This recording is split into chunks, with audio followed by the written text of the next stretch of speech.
que puedan sintonizar estas conferencias.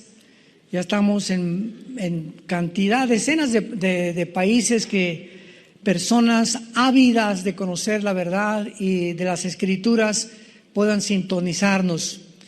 Y vamos a compartir un mensaje titulado La profanación del templo judío. La profanación del templo judío. Antes de entrar en materia, solamente quiero establecer algunos puntos importantes porque se acerca un tiempo que la Biblia profetiza llamado la gran tribulación. Mateo 24, 21. Porque habrá tribulación como nunca antes la ha habido, dijo Jesucristo. Estas son palabras del Señor Jesucristo. Porque habrá tribulación como nunca antes en la historia ha habido. Así que no se va a comparar con ninguna revolución del pasado, ni con una golpe de Estado, ni con guerras pasadas. No se va a comparar ni con peste, ni con la peste bubónica, ni con el cólera, ni con ninguna cosa que el ser humano haya experimentado antes. Y durante estos primeros 3 años y medio de la tribulación va a venir un sistema religioso que se llama la Gran Ramera, Apocalipsis 17, donde vemos a la bestia montada sobre la ramera. Y la ramera es el sistema religioso apóstata, o esta falsa religión que hace 2000 años ha sido la corrupción del cristianismo. Cuando en el año 250-275 el cristianismo ya dejó de ser perseguido, el último emperador Constantino absorbió el cristianismo como la religión oficial del Imperio Romano, y el Imperio Romano, que era político, simplemente dio la vuelta o se transformó de lo político a lo religioso. Ya no se llamó el Imperio Romano, sino se llamó el Sacro Imperio Romano, porque ahora sería la religión la que gobernaría a los seres humanos por casi 18 siglos. Así que vino lo que se conoce como el papado, y este libro que se llama la Biblia fue cerrada la Biblia. Y entonces, en todo este periodo donde los hombres comenzaron a gobernar la religión sin consultar la Biblia, es lógico que hayan comenzado a introducir doctrinas o tradiciones o paradigmas no bíblicos. Y así vinieron todas las herejías con las que fue permeado el cristianismo, hasta que aproximadamente en 1625, un hombre llamado Martín Lutero, que era un monje en Alemania, le cae de alguna forma milagrosa la Biblia, comienza a leer Romanos capítulo 1, donde dice: el justo por la fe vivirá. Y Martín Lutero inicia una revolución que se llamó la Revolución o la Reforma Protestante, donde fueron establecidos 3 puntos importantes: sola escritura, o sea, nada más la Biblia es la única autoridad; solo fide, solo es por la fe; y solo Cristo. Entonces, bajo estos 3 fundamentos vino un cambio radical, donde el Vaticano comienza a perseguir a los que les llamó protestantes. ¿Por qué? Porque protestaban en contra de que el Vaticano no podía haberse adjudicado el derecho de decir lo siguiente: solo bajo Roma hay salvación. Y el que no aceptara que era Roma, no la Biblia, no Cristo, no la fe, sino la institución religiosa, era la que salvaba al ser humano, entonces iniciaron lo que se conoció como la Inquisición, por el señor Torquemada, un español que nombró un papa para que mandara torturar, matar y expropiar sus propiedades a toda la persona que no aceptara que Roma salvaba. Posteriormente vinieron las cruzadas, donde mandaron a Ignacio de Loyola, un soldado del Vaticano, y se pintaron aquí una cruz. Hay muchas películas de esto, y los mandaron a Jerusalén a matar a los musulmanes y a los que no, y judíos que no aceptaran, ¿verdad? Y a sacarlos de Jerusalén para que Roma se posicionara de la ciudad de Jerusalén. Y escuchen esto, hasta 1961, apúntalo, en el Segundo Concilio Vaticano, el Papa Juan XXIII, un papa gordito, muy simpático, con mucho carisma, hasta 1961, este papa, por primera vez, abre la Biblia. Abre la Biblia, y cuando la comienza a abrir, comienza a respirar, comienza a darse cuenta y dice: Dios mío santo, ¿cómo es posible que hemos estado enseñando tantas cosas que no están en la Biblia? Y el Papa Juan XXIII fue el primer, podríamos llamar, reformador de Roma, porque él prohíbe que ya no se diga las misas en latín. Pregúntale a tus abuelos o a tus padres antes de los 60, ¿verdad? Yo me acuerdo de niño, estaba chiquito, 4 o 5 años, pero me acuerdo que nos entrenaron después para ser acólitos. Mi hermano Alejandro y yo fuimos educados en colegios lasallistas. Yo estuve en el colegio salesiano de Saltillo, me corrieron a los 6 meses porque era un buscapleitos de primera. Y todas estas cosas que nos enseñaron era latín. Entonces los acólitos o monaguillos, en aquel tiempo entraba el cura a levantar el cáliz, y nosotros, uno en cada esquina, teníamos que oír lo que decía en latín y contestarle los monaguillos. Para eso eran los acólitos, contestarle al cura lo que él estaba diciendo. Entonces cuando el cura entraba y decía: introibo al altare Dei, o sea, me introduzco al altar de Dios, porque él estaba diciendo que estaba entrando al lugar santísimo. Teníamos que contar Adeam Collectifica Juventute Meam en latín. Todavía me acuerdo de estas contestaciones en latino. Y después pasó el tiempo y entonces quitaron el latín, mandó quitar los santos. Hay muchas iglesias que, aunque no los quitan, pero ni de chiste, en la mayoría, que comenzaron a permitir la música dentro. Y además lo más grande fue que por fin Roma, después de casi 2000 años, permite que el pueblo lea la Biblia. Se permitió la lectura de la Biblia al populus. Y gracias a Dios que desde los 60, 70 hay cantidad de católicos ya. Mi abuela fue una de ellas, mi mamá también, que murió hace poco, de 93 años. Mi abuela de 98 murió. Materna, comenzaron a leer la Biblia, se les cayeron las vendas de muchas cosas, comenzaron a preguntar: oye, y explícame esto y explícame aquello, y vino una revolución tremenda, y ahorita hay tal vez miles o millones de católicos que han conocido a Cristo como su Salvador, leyendo las Escrituras. Y desde luego que la mayor parte de los católicos que han comenzado a leer la Biblia, si realmente han aceptado a Cristo como su Salvador, tarde o temprano tienen que salirse de esa ideología, de esa institución.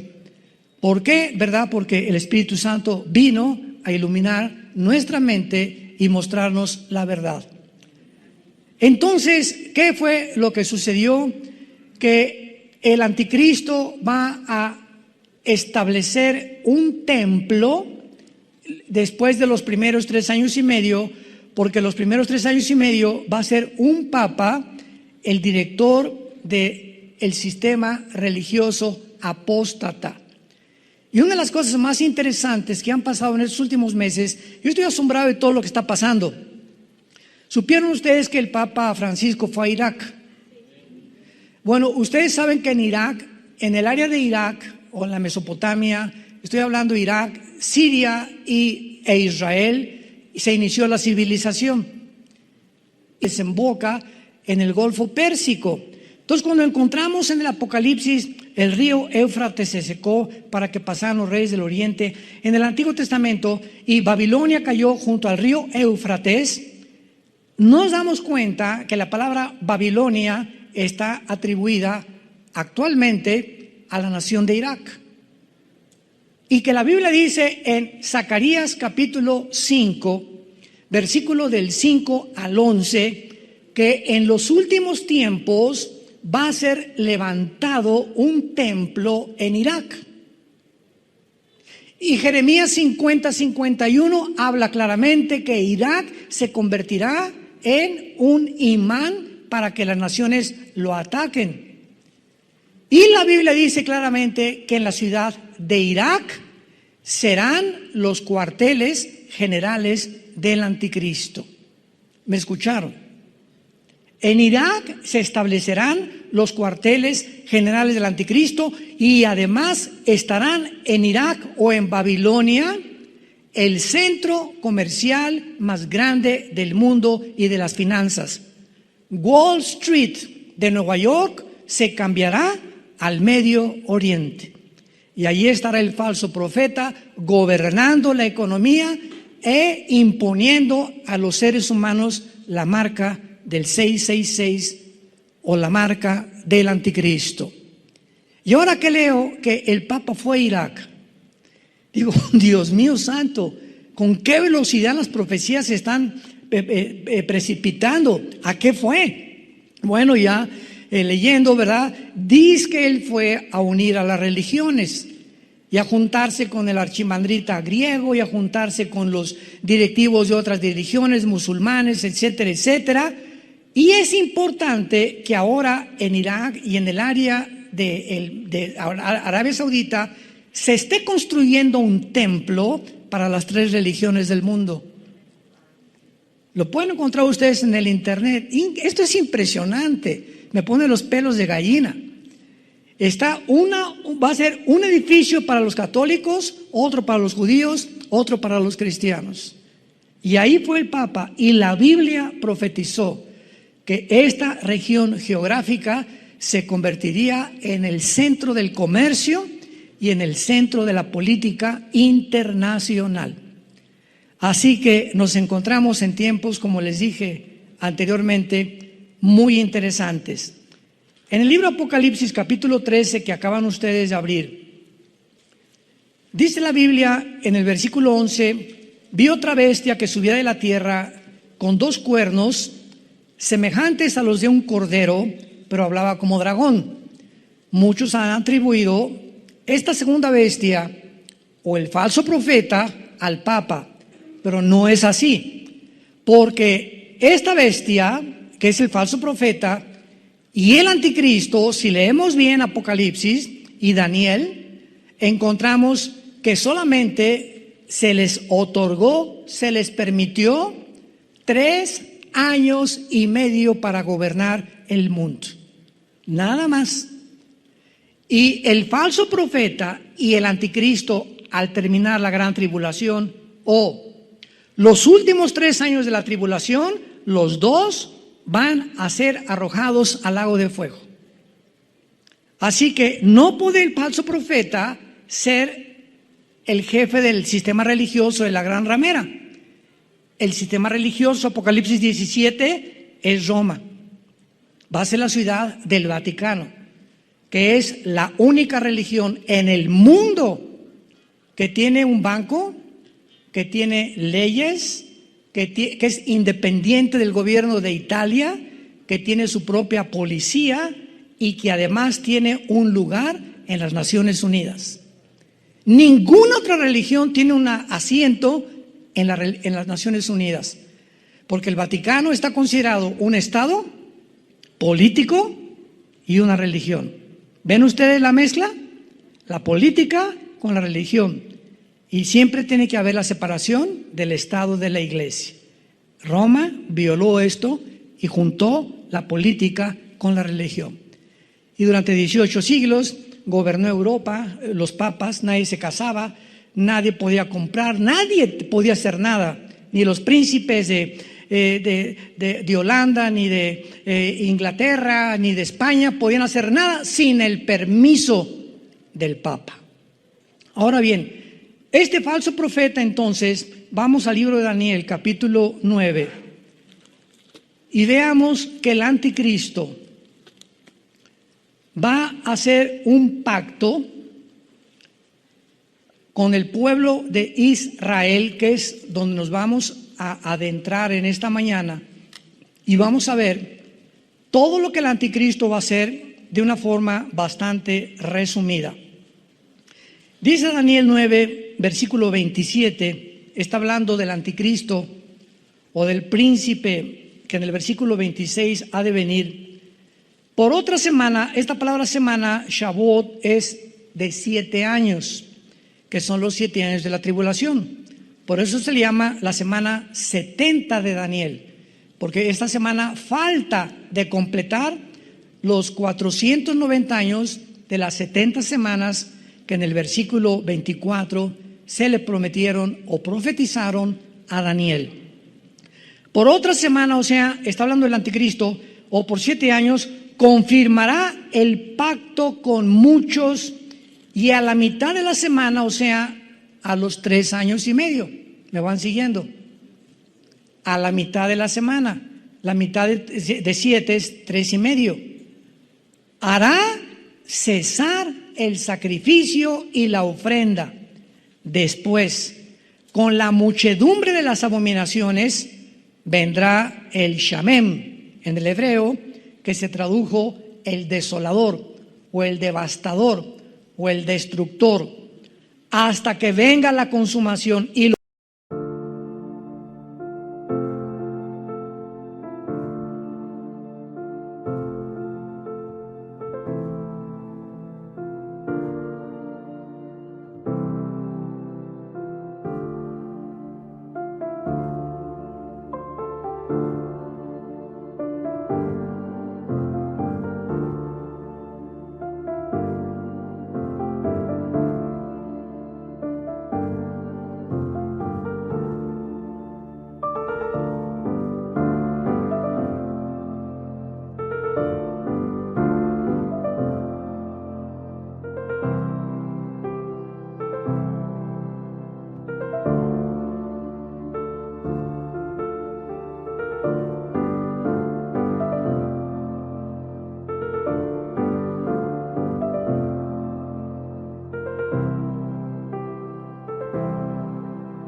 que está determinado se derrame sobre el desolador. Durante este tiempo el anticristo entonces va a entrar al templo judío hasta los 3 años y medio o a la mitad de la tribulación. Los primeros 3 años de la tribulación no le corresponden al anticristo. Él estará como un espectador o teniendo relaciones con el Vaticano, pero el Vaticano impondrá un sistema o una religión del ecumenismo, se llama, de unir a todos, musulmanes, hindúes, católicos, protestantes, apóstatas, etcétera, etcétera, bajo una sola bandera. Esto lo inició el Papa Juan Pablo II, cuando en los 90s fue a la ciudad de Isis, ahí en Italia, y ahí el Papa juntó a brujos, juntó a archimandritas, juntó a musulmanes, juntó a hindúes, juntó a todos los líderes que pudo juntar para orar juntos por la paz del mundo, bajo esa bandera. Vamos todas las religiones a orar por el mundo entero. Se oye muy bonito, ¿verdad? Y se oye muy loable, y se oye también, digo, ¿verdad? Cualquiera podría decir, bueno, pues esto es algo, ¿verdad?, que necesitamos hacer. Pero la pregunta es que la Biblia dice, ¿podrán dos juntos caminar si no estuvieran de acuerdo? ¿Le estamos orando al mismo Dios? ¿Cómo puedo yo orar con un musulmán cuando él le ora a Alá? Y él me puede decir amén, cuando mi Dios es el Dios de la Biblia, el Dios de es Mahoma o Alá. ¿Cómo puedo orar con un hindú cuando tienen 7 millones de dioses? Oye, ¿a cuál estás orando? ¿A cuál de todos le estás pidiendo? Entonces, esto es una bandera que suena bonito, juntemos todas las religiones, pero a los ojos de Dios es una abominación. Dios es el único Dios verdadero y es el primer mandamiento. Adorarás a Dios, tu Dios, sobre todas las cosas. No te harás imagen ni escultura, ni adorarás, ni te inclinarás ante ningún otro Dios. Cuando venimos a la Biblia, venimos al único Dios, y ese Dios es un Dios celoso, en el sentido que nos dice desde ahora, deja tus ídolos. Deja todo aquello que tú considerabas que podías juntarlo, porque yo soy el único Dios verdadero y quiero que me conozcas, que me sirvas y que me adores en espíritu y en verdad. Muy bien, veamos entonces rápidamente lo que hará el anticristo durante este tiempo. Se los voy a deletrear rápidamente. Número 1, va a anular a la mitad de la tribulación el pacto que firmó. Ahorita lo vamos a ver en Isaías 28. Va a anular el pacto. 2, va a participar con Israel en mentiras y engaños. 3, el pacto que va a hacer con Israel, la Biblia le llama un pacto con la muerte y con el infierno. Lo vamos a ver en Isaías 28 ahorita también. 4, la muerte y el infierno, qué interesante, aparecen en el 4º sello del Apocalipsis, como la muerte y el Sheol, o como el infierno y la muerte. Número 5, Israel va a firmar este pacto y lo va a aceptar por temor a una invasión militar, y se le va a conceder reconstruir el templo judío. Por eso los rabinos van a ser engañados, porque el anticristo les va a prometer que van a reconstruir su templo y que nadie se va a intervenir, ni los musulmanes se lo van a quitar. Y pues rápidamente los judíos van a firmar el pacto con el anticristo. Número 6, el verdadero contenido del pacto no va a tener nada que ver con el conflicto con los palestinos, porque ahorita está hirviendo Israel entre los palestinos y entre los judíos. El presidente Joe Biden declaró hace algunos días de que él iba a buscar la manera de que se estableciera dentro de la tierra de Israel un Estado palestino. Ahorita los palestinos dentro de Israel ocupan dos lugares principales: la Franja de Gaza, que está hacia el mar, donde se conoce, ¿verdad?, como la Filistea del Antiguo Testamento, y donde el gobierno de Mahmoud Abbas, el jefe de la organización terrorista de Hamas, la palabra Hamas en hebreo significa los violentos, están al frente explotando a los palestinos porque el pobre pueblo no tiene la culpa. Y cuando bombardean y lanzan cohetes a Israel, no son los palestinos, son el grupo terrorista de Hamas, dirigido por Mahmoud Abbas, y se esconden en los hospitales y en las escuelas para decir: no, los judíos nos contestaron el fuego y nos destruyeron los hospitales y las escuelas. Cuando usan de escudos a los niños y a los enfermos y a los médicos para justificar sus crímenes. Entonces ahorita toda la Franja de Gaza está ocupada por un grupo terrorista y por el pueblo palestino, que está sufriendo lo que este grupo está haciendo. Y también dentro de Israel está lo que se conoce como Judea, que es la zona donde está la ciudad de Jericó. Y ahí están los palestinos controlando Belén, donde nació Jesús. Ahí están ellos, y Jericó. Y es interesante lo que vamos a ver más adelante. Pero ahora quieren que un estado sea y repartan a Jerusalén la mitad. Ahorita tienen el templo oriental nada más los judíos, pero quieren los palestinos toda la tierra de Israel. Porque el que fundó la Organización para la Liberación de la Palestina, en 1972, Yasser Arafat, que mató a todos los atletas en 1972 en Múnich, en Alemania. ¿Se acuerdan ustedes? Hay películas de esto. Mandó matar a todos, los secuestraron de la Villa Olímpica, los mataron en un helicóptero con una granada cuando se los querían ya llevar a su tierra. Y entonces Golda Meir, la primer ministro en aquel tiempo, inició la persecución, y a todos los que mataron a los atletas se los fusilaron, ¿verdad? Y los eliminó el Mossad, que es la agencia secreta del gobierno de Israel. En séptimo lugar, el verdadero contenido del pacto probablemente tenga que ver con el deseo, repito, de edificar el templo. Porque los judíos, imagínense, ahorita el templo, ¿dónde está? ¿Dónde está ahorita el templo judío? No existe. Pero ¿dónde se encuentra geográficamente?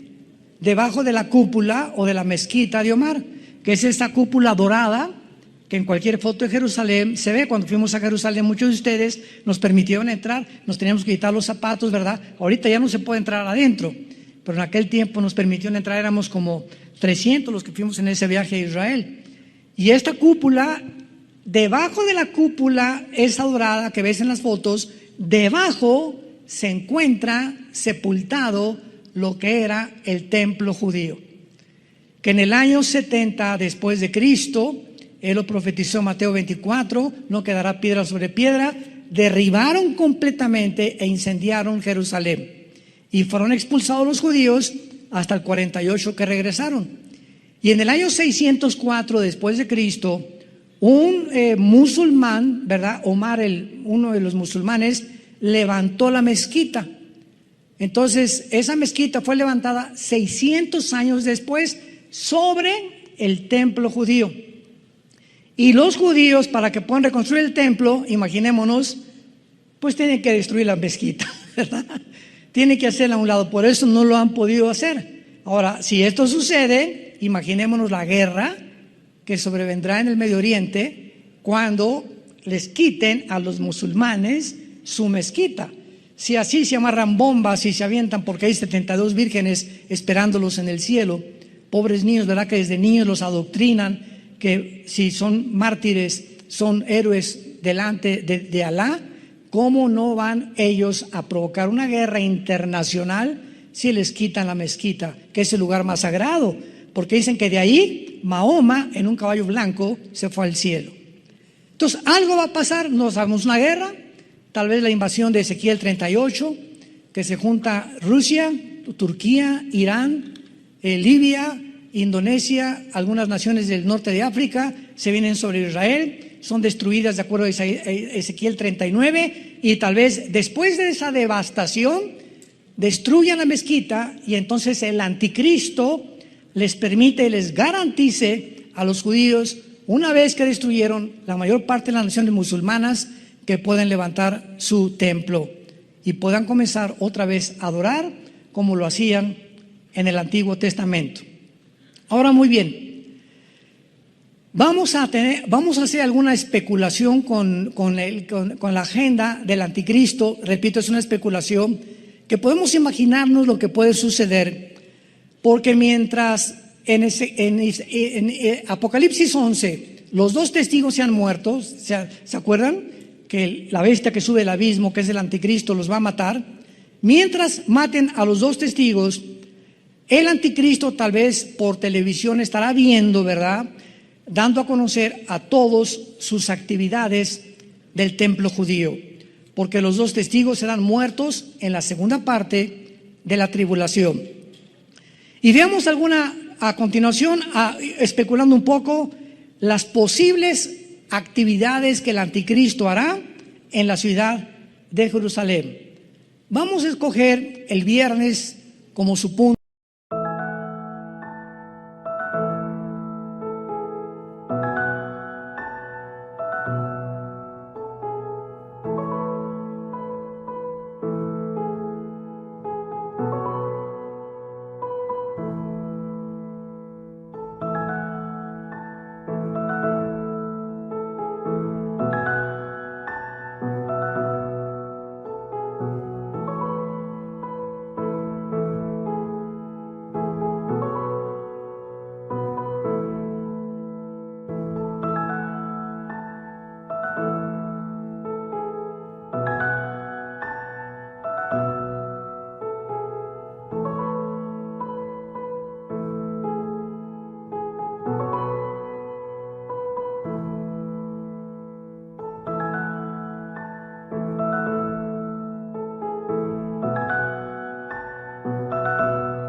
punto inicial y les explico por qué. Viernes. Ahí está el anticristo, no sabemos si en un hotel o en su casa, viendo los cadáveres de los dos testigos en Jerusalén, en la misma plaza. Viernes en la noche, el anticristo regresa a su hotel, prende la televisión y observa la manera como el mundo se observa, se regocija y se mandan regalos porque mataron a los dos testigos. El sábado, el anticristo, porque tiene que ser sábado, entra al templo y lo profana, exaltándose como un dios, mientras los dos testigos continúan muertos en la plaza de Jerusalén. El sábado en la noche, el anticristo tal vez regresa a su hotel, prende la televisión para ver la reacción del mundo cuando él entra al templo, porque lo van a seguir cámaras de televisión, y él entra al lugar santísimo y ahí ponen una imagen que el falso profeta le va a dar vida. Esto se encuentra en Apocalipsis 13. El falso profeta le va a dar vida. Y esta palabra vida es neuma en el griego, que es espíritu. A ver, ¿cómo podía esto suceder? Muy fácil. Va a ser un demonio, un espíritu. Va a hacer una imagen tipo holograma. De esto hablamos en la última conferencia. Y le pondrá el falso profeta a la imagen para que la imagen hable. Y la imagen pida que sea adorada. Y el mundo va a estar maravillado. Porque cuando el mundo es sorprendido y asombrado por cosas que van allá, más allá de la realidad o de la normalidad, que se llaman milagros, el mundo está dispuesto a adorar a un buñuelo que apareció la Virgen en un árbol, o a un santito que le sale sangre. El mundo se hinca inmediatamente ante cualquier cosa que vaya más allá de lo normal, lo atribuyen a Dios. Cuando la Biblia dice que no todo lo sobrenatural es de Dios. El domingo el anticristo va a recibir la llamada de sus 10 gobernantes, o sea, los 10 cuernos de Apocalipsis 17, que le van a decir: no estamos de acuerdo que te proclames Dios. Y en Daniel 7:24 dice la Biblia que entonces el anticristo a 3 de estos gobernantes, de los 10 que iban a formar su confederación política, los va a quitar, los va a desbancar y él va a quedar como el 8º gobernante. Y el lunes el anticristo, mirando las noticias, alcanza a ver de qué manera los testigos resucitan de entre los muertos. Esto es, repito, de carácter especulativo, pero más o menos podríamos imaginarnos que es la forma como se van a llevar las cosas durante 3 días cuando el anticristo entre el sábado al lugar santísimo. Vayamos ahora a Isaías 28, el pacto que el anticristo va a firmar con muchísimos más, al versículo 18. Isaías 28, del 15 al 18. Con mucha atención, por favor. Por cuanto habéis dicho: pacto tenemos hecho con la muerte, e hicimos convenio con el infierno o con el Sheol, cuando pase el turbión, la palabra turbión apunta lo es la tormenta o una inundación militar. Pase una tormenta militar o una invasión militar que se llama turbión, la palabra shakat en el hebreo, no llegará a nosotros. Es lo que el pueblo judío está pensando. Porque hemos puesto, así que nos informan que Israel ha firmado un pacto para evitar una turbión o una invasión militar. Desde luego, y la invasión militar azotará a Israel. Porque no es cierto que el anticristo los va a proteger más que por 3 años y medio. Versículo 16. Por tanto, Jehová el Señor dice así: he aquí yo he puesto en Sión por fundamento una piedra, que es Jesús, piedra probada, angular, preciosa, de cimiento estable. El que creyere no se apresure. ¿Qué está diciendo Dios? En lugar de que ustedes hayan hecho un pacto con el anticristo, yo anteriormente voy a poner una piedra firme, angular, preciosa, y sabemos que se refiere a la persona de Jesucristo y anuncia a Dios con casi 700 años de anticipación: el que creyere no se apresure. O sea, no se apresuren judíos que van a vivir en ese tiempo a firmar con el anticristo, porque no todos los rabinos van a firmar. Van a haber muchos que van a decir: ahora entiendo lo que Dios dijo, no voy a firmar este pacto. Y Dios los va a proteger en la ciudad de Petra, al sur de Jordania, de acuerdo a Isaías 63, del 1 al 3. Y dice el versículo 17: y ajustaré el juicio a cordel y a nivel la justicia, y granizo barrerá el refugio de la mentira, y aguas arrollarán el escondrijo. Cuando dice la Biblia ajustaré el juicio a cordel y a nivel la justicia, son instrumentos para construir. Todos los arquitectos usan una plomada, que es lo que significa cordel y nivel de la justicia, dándonos a entender el Espíritu Santo que es realmente la construcción y la edificación del templo de los judíos, lo que va a ser levantado durante este tiempo. Y versículo 18 termina diciendo: y será anulado vuestro pacto con la muerte y vuestro convenio con el Sheol. No será firme cuando pase el turbión o cuando pase esta invasión militar, serán pisoteados. Desde este momento el anticristo se proclama Dios, implica que él deshará las tres religiones más importantes de su tiempo, que serán el sistema de la ramera, el judaísmo y el cristianismo. Va a acabar el anticristo con estas tres religiones y él va a proclamarse Dios. Vayamos a 2 de Tesalonicenses, donde el Espíritu nos revela esta revelación. 2 de Tesalonicenses 2, versículos 3 y 4. Nadie los engañe, escribe Pablo, de ninguna manera, porque no vendrá sin que antes venga la apostasía y se manifieste el hombre de pecado, el hijo de perdición, el cual se opone y se levanta contra todo lo que se llama Dios o es objeto de culto, tanto que se sienta en donde. Ahí está, a los 3 años y medio, el anticristo entra al templo de Dios, como lo hemos visto en otras escrituras, entra al templo de Dios como Dios, haciéndose pasar por Dios. Ahí dice el anticristo: no hay ninguna religión, se acabaron todas las religiones, yo soy Dios.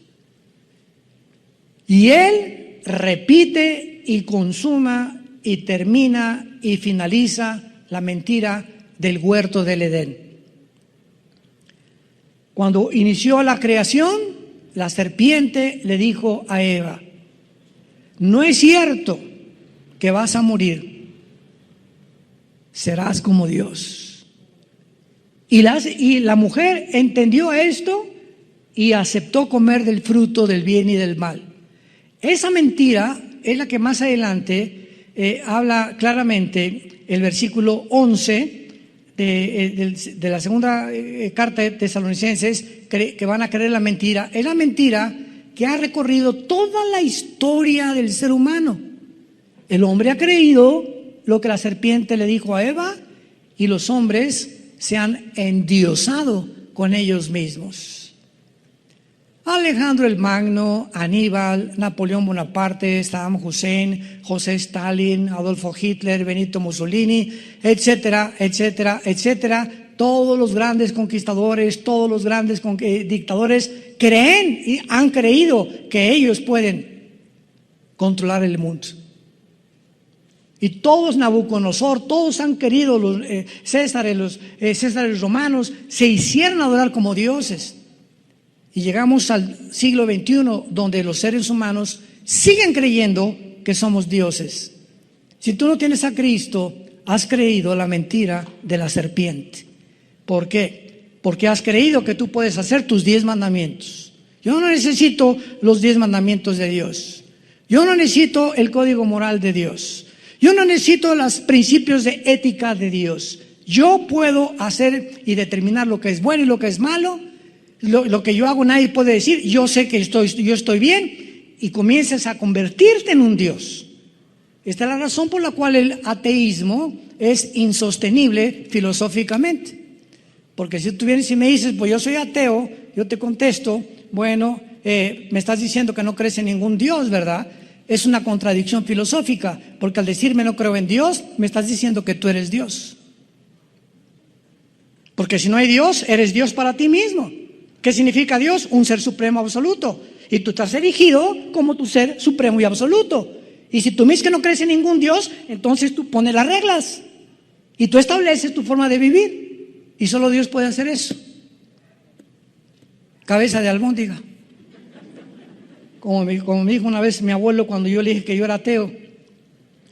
Ahora veamos claramente algo que es muy importante, que es en el capítulo 24 de Mateo, uniendo esto a lo que hemos leído.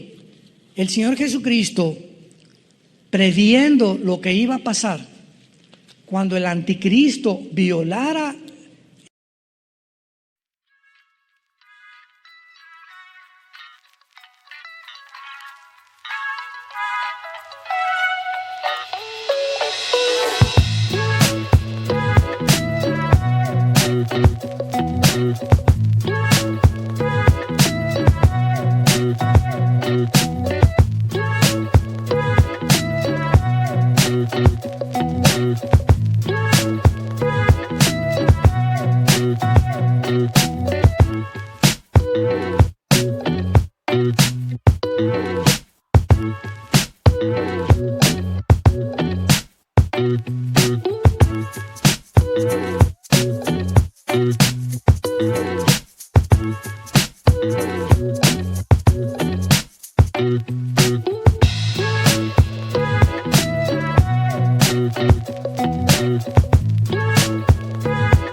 el pacto con los judíos y a los 3 años y medio se metiera e iniciara la persecución contra ellos, vean lo que dice Mateo 24, versículo 15 en adelante, de las palabras de Jesús.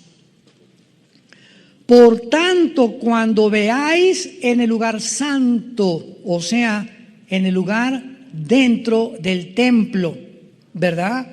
El Kodesh HaKodashim, o el lugar santísimo, así se dice en el hebreo, Kodesh HaKodashim, que es el lugar donde el sacerdote entraba una vez al año a ofrecer sacrificio.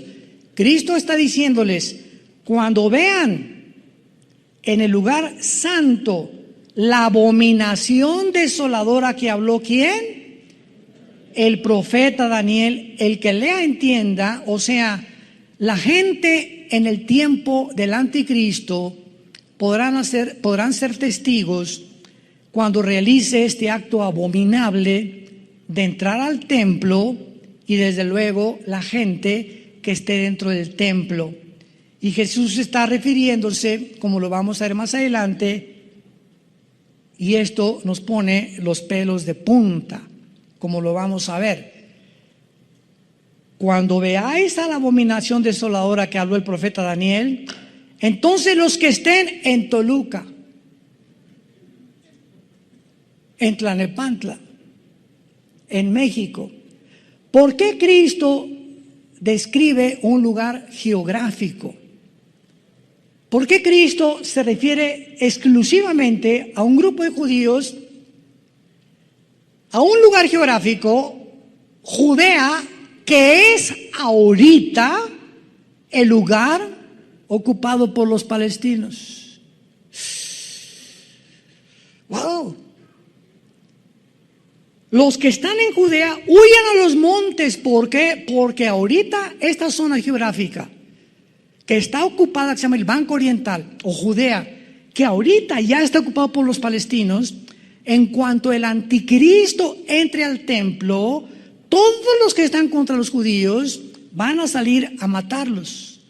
Ahorita los palestinos les dan chance a los judíos que viven en algunas kibbutz alrededor del Banco Oriental, que vivan ahí. Pero cuando el anticristo viola el templo, a los primeros que les dice: ustedes los están en Judea, píntense, salgan corriendo. Los que están en Judea, huyan a los montes. El que esté en la azotea no descienda para tomar algo de su casa. Y cuando dice Jesucristo, el que lea entienda, esta no fue una sugerencia, le está diciendo una orden directa. En otras palabras, debido a la importancia y a los detalles de este versículo, todo el que lea esto debe comprender que es urgente que no regresen a su casa ni por lo que hayan dejado, ni por el pasaporte, ni por nada. Cuando vean ustedes en la televisión, el anticristo entró al templo, salgan corriendo, porque los que no obedezcan les va a pasar lo que le pasó a la mujer de Lot cuando huyeron de Sodoma y de Gomorra. ¿Se acuerdan? Apocalipsis 19. Los ángeles agarraron a Lot: vénganse para acá, y a tu hermano y a la esposa, y vámonos. Y a casi a jalones los sacaron los ángeles, y le dijeron los ángeles a Lot y a su familia: no volteen atrás, no se atrevan a voltear atrás. Y la mujer de Lot volteó para atrás. ¿Por qué? Porque era una carnalota. O sea, su corazón estaba en el mundo, en las modas, por aquí, por allá, este y el otro. Y cuando Dios nos dice, pongan los ojos en lo que está arriba, no extrañes las cosas del mundo, es porque las cosas del mundo han ocupado tu corazón. Y cuando dice, no voltees atrás, pero mi collar de oro, mis dólares, mis shakes, ¿me esperas voy por ellos? No regresen para nada, porque tu vida vale más que todo lo que puedas tú haber juntado en todo tu corazón. No volteen hacia atrás, huyan. Ciertamente los judíos que vivían en ese tiempo en la región de Judea, que es el Banco Oriental y Jericó actualmente, son los que deberán poner más atención a lo que Cristo les dijo. Veamos rápidamente esto y comparémoslo con Zacarías, está antes de Mateo, para que no se vayan tan lejos. Antes está Malaquías y antes está Zacarías, capítulo 13. Zacarías 12 y 13 son dos capítulos que describen el final del ser humano, el Armagedón, la venida de Cristo. Dice Zacarías capítulo 13, versículo 8: y acontecerá en toda la tierra, dice Jehová, que las 2/3 partes serán cortadas y se perderán, mas la tercera quedará en ella. 2/3 partes de los judíos morirán. 2/3 partes de los judíos morirán. 1/3 parte, que es el remanente fiel, los que aceptaron a Jesús como Yeshua Mashiach, como Jesús el Mesías, van a estar escondidos en Bosra, que es Petra. ¿Cuántos fueron a Petra con nosotros cuando fuimos allá hace 4 o 5 años? ¿Todos están? ¿Ninguno? ¿Dónde estaban, Bueno, Petra está al sur de Jordania, entras, y para entrar a Petra es como, ¿qué será? 2-3 metros de ancho más o menos, cabe una carreta nada más, Y es como 1 kilómetro, nos bajan los camiones y tenemos que ir caminando como 1 kilómetro porque no entra ningún carro. Y de repente vas entre piedras así inmensas a tu alrededor, como si entramos como una cueva tremenda. Y al llegar a Petra, de repente volteas y te quedas paralizado al ver que es una ciudad construida en las piedras. Se considera una de las maravillas del mundo. Y está llena de árabes, de camellos, etcétera, etcétera. Y me acuerdo muy bien cuando llegamos ahí, porque Salem, nuestra hija, y Caleb montaron en camello. Todos los muchachos estaban chamacos, querían montar en camello. Y uno de los dueños del camello se acercó conmigo y me dijo: oiga, ¿en cuánto me vende su hija? Y le dije: no, mira, mi hija no está para... Dios solo sabe, Dios, que estoy hablando la verdad, esto es en serio. Le dije: no, y como yo me reí, me está bromeando. Me dice: le doy 50 camellos. Y le hablé a Marta, mi esposo, le dije: este cuate aquí nos está diciendo que 50 camellos. Y le hablé al guía y me dijo: no le hagas caso, así son. Total, que le dije: no te doy ni aunque me dé lo que quieras. Pues no nos siguió. Comenzamos a caminar toda la ciudad de Petra, que está llena de arena por el desierto, y no nos siguió como 1 hora. Y me alcanza y me dice: le doy 1000 camellos. Y le doy ovejas por la güerita que está arriba del camello. Me querían comprar a mi hija y ahora comprendí la cultura del Medio Oriente. Entonces, esa es la forma como ellos viven, ¿verdad? El trueque, y te dan cosas y te doy camellos y me vendes a tu hija. Y cantidad de familias venden a sus hijas para tener 2 camellos, para tener más borregos, para tener más ovejas, para tener un poco más de dinero. Venden a sus hijos, a los mercaderes. Pero yo no lo vendía ni que me hubiera dado 1 millón de camellos, ¿verdad? Entonces, vemos aquí en Zacarías 13 que 2/3 partes serán cortadas y 1 se perderá. Y dice el capítulo 14 del libro de Zacarías, en el versículo 4, y está hablando no del rapto. Los que creen que el rapto y la segunda venida es lo mismo, van a abrir los ojos ahora. Acuérdense que en 1 Tesalonicenses 4, 16 y 17, 1 Corintios 15, 51 a 53, dice que vendrá en el aire y en el aire nos sacará y jamás tocará la tierra. Cuando vean el rapto, vean la segunda venida, se afirmarán sus pies en aquel día sobre el monte de los olivos. Cuando Jesús regrese con nosotros por segunda vez, ya estemos con Él en el cielo, va a tocar con sus pies el lugar donde lo crucificaron. Y que está enfrente de Jerusalén al oriente, y el monte de los olivos se partirá por en medio, hacia la derecha y a la izquierda, oriente y occidente, haciendo un valle muy grande, y la mitad del monte se apartará hacia el norte y la otra hacia el sur. Cuando venga Cristo con nosotros, pondrá sus pies, tocará el monte de los olivos y se hará una cruz. ¿Se imaginan ustedes? Donde Él murió crucificado, ahora esa cruz les recordará a todos los judíos y al mundo entero que Él era realmente el que murió hace 2000 años para pagar por tus pecados y por mis pecados. Y finalmente, y huirán al valle de los montes, porque llegará hasta Sal. Huirán de la manera, y vendrá Jehová mi Dios, y con Él todos sus santos. Y esto lo corroboramos en Apocalipsis 19. Vi al Verbo de Dios montado en un caballo blanco, bajando con todos aquellos que nosotros, antes de su segunda venida, vino por nosotros 7 años antes de la tribulación. La iglesia no puede atravesar la tribulación. Nos vamos antes con el Señor. Es muy diferente. El rapto no es la segunda venida. El rapto es la promesa y el misterio que dice Pablo en Corintios 15, que estaba escondido en el Antiguo Testamento, y que hasta el Nuevo Testamento fue a Pablo a quien se le reveló que va a haber una generación que no vamos a saber lo que es morir. ¿Serás tú? ¿Seré yo? ¿Seremos?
nosotros, los que en cualquier momento, de repente, los calcetines de colores que están de moda se te van a quedar ahí en el suelo.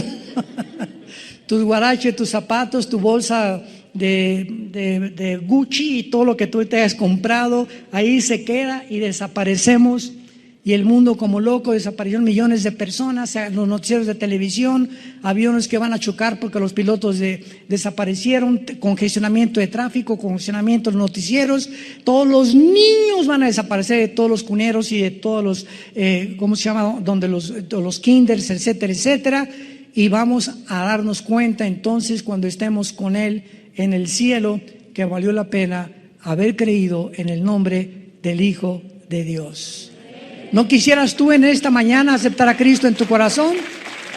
Ante este panorama glorioso que la Biblia nos da, las profecías no son para asustarnos, son para prepararnos a encontrarnos con Él. Animar nuestro corazón y saber que todos los que ahorita han muerto por COVID o por lo que haya sido en Cristo, dichosos son, porque descansarán de sus obras.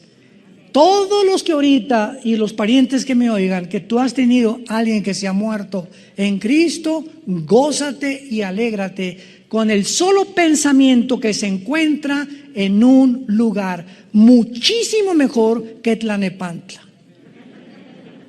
Pero muchísimo mejor. Ahora que se murió Luis Palau, yo trabajé con él 1 año y medio. Oí su mensaje que él dio antes de morir y no saben cómo me llegó, me traspasó en el alma. Palau dijo, ¿verdad? Estoy listo para que me vaya. Se murió de cáncer, tuvo como 2 años con el cáncer. Estoy contento, lástima que no nos vamos mi familia y yo en el mismo avión. Así dijo en su video, lo puedes ver en internet. Pero estoy gozoso porque me voy con el Señor y no tengo por qué estar triste porque ya en cualquier momento vienen por mí. Ese es un hombre de Dios. Ese es un hombre que puede morir como murió Pablo. Mi muerte y el coliseo romano me está esperando, pero he peleado la buena batalla, he echado mano de la vida eterna, por lo cual me está esperando la corona de justicia, la cual el Señor me dará y a todos los que amamos su venida. Padre, gracias por tu palabra. Gracias por la esperanza bienaventurada y la manifestación gloriosa de tu Santo Hijo Jesucristo. Bendito sea el Dios y Padre de Jesucristo, que nos ha hecho renacer para una esperanza viva por medio de su resurrección de entre los muertos. Y porque Él vive, nosotros también volveremos a vivir. Esta vida pasa como una niebla, donde crecimos como la flor del campo, florecimos en alguna época de nuestra vida y tenemos que marchitarnos al llegar a la 3ª, 4ª edad para volver otra vez a reunirnos con un cuerpo nuevo, glorificado, semejante al cuerpo de la gloria suya por toda la eternidad. Gracias por esta esperanza, Jesús, por haber vencido la muerte y haber traído esta esperanza, porque no somos animales, ni somos el resultado de una evolución fortuita ni accidental. Somos criaturas creadas a tu imagen y semejanza. Y gracias porque muy pronto tal vez más rápido de lo que nos imaginamos, vamos a estar contigo. Secará nuestras lágrimas, ya nunca volveremos a enfermarnos. Porque todas las cosas pasarán y todas las cosas serán hechas nuevas. Ven a Cristo en esta mañana, en esta tarde. Los que nos ven por la televisión, vengan a la cruz.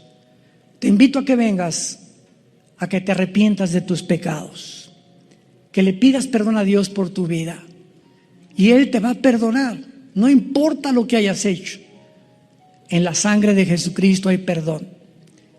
Y si tú quieres invitar a Cristo en este momento a tu corazón, dile estas palabras. Díselo hoy que Él te ha hablado y ha preparado tu vida para este momento tan especial. Te pido perdón por mi vida, Señor. Me arrepiento de todo lo que he hecho en mi pasado. Te pido que entres a mi corazón en este instante, porque creo que en esa cruz pagaste con tu sangre por mis pecados. Y como creo que a los 3 días resucitaste entre los muertos, te pido que entres en este instante a mi vida como mi Señor y mi Salvador. Gracias por darme la vida eterna y la esperanza de algún día de morir en paz, porque sé que me estarás esperando con tus ángeles para llevarme a tu presencia. En el nombre de Jesucristo. Amén.